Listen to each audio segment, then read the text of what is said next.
Okay, we're going.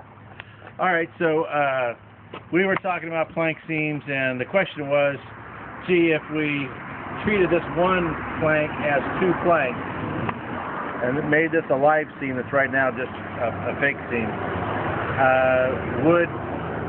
would that be a problem?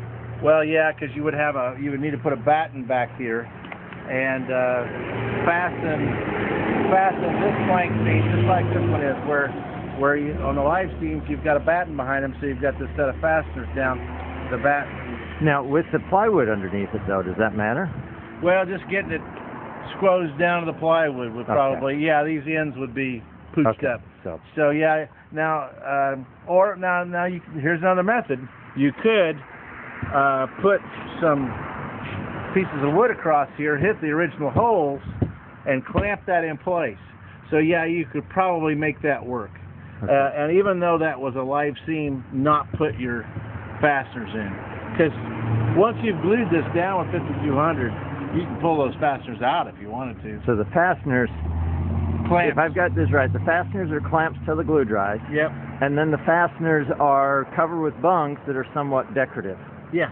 Well, somewhat decorative, and they prevent water intrusion. Okay. Getting in there.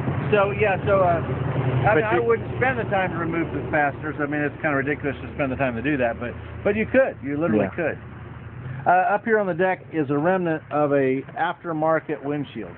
Okay. So this windshield has a flange molded, it's like a 1/4 inch thick plexiglass molded into the plexiglass, and it has a flange that goes around that. This is an aftermarket, so you would want to plug that, and and aftermarkets are getting hard to find, so you can spend $200 or $300, well, probably $300 or $400 getting an aftermarket windshield and doing it wrong, or you can spend maybe $600 or $800 on a real windshield, somewhere in that range, and put the right windshield on it.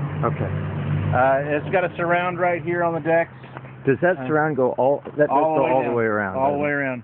And that covering board back there is certainly a candidate for replacement, because you got a lot of, I don't know what went on there. Looks like some kind of animal chewed on or something. I don't know. Okay, so now this cockpit edge that we're talking about up here, this piece, would come along all the way across here, and then it would come over the top of this one. Is that correct? So, yeah, if a guy really wanted to, you could actually, and it might be kind of fun, you could actually take this covering board off, put your west system in here, clamp it together.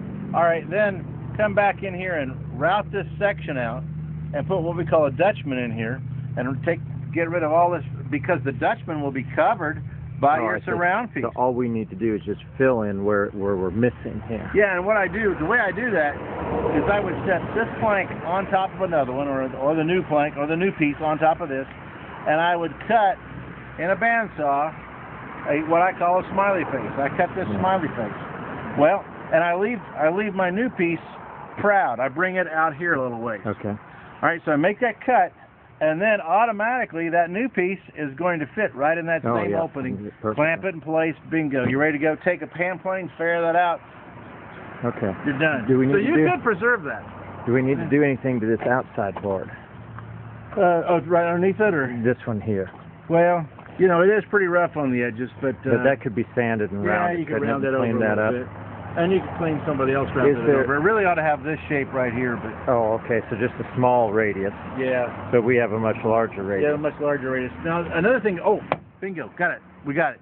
All we got to do then is, what we can do is, when Dutching, we Dutch the entire surface, and we make this plank a little wider. We move it out this way, and we re-radius that. So if you want to preserve it... Oh, I see. So we're just going to move this out. Well, what about all these holes? So we'd have to move it out far enough to get these outboard. Yeah, well, you can't move it very far. You might move it to where that is right in, where you've got where your bung's going to be right in it.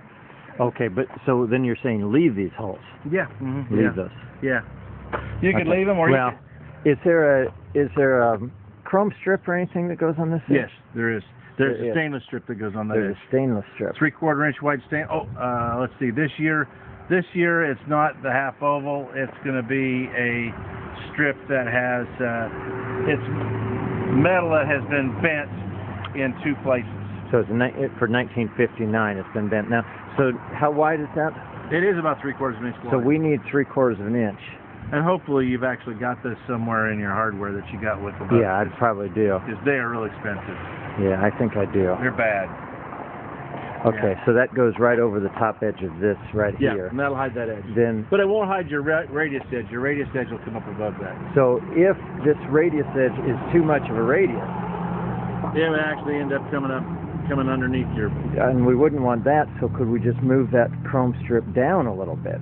But then it might hang proud underneath. Yeah, it's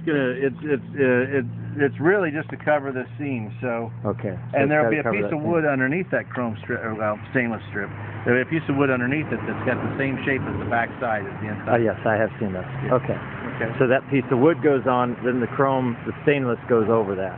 And if you move this out, of course, you'll have to Dutch something in here as Okay. well, because that's going to change that space. Okay.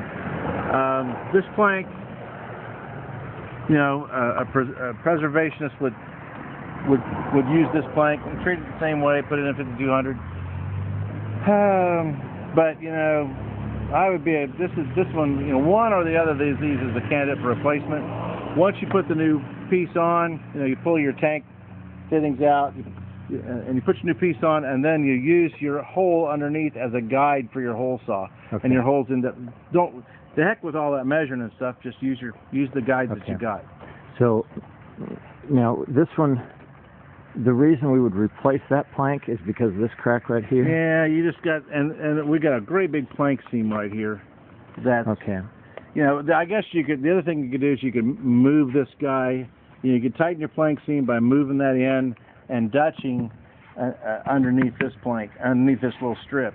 So it can be preserved. It can be preserved. Mhm. And it might And be worthwhile. So that, but that crack is just too big. We couldn't fill that with that. Yeah, no, yeah, it's too big. Yeah, it's gonna squeeze. Yeah, that's just too big. Okay, so we'd have to move that over You or can something. fill it, but it's always going to be a problem for you. Okay. Yeah, and it would show. You know, it would show a stripe. Some of these other plank seams, most of your plank seams are in really good shape, and so they're not going to show.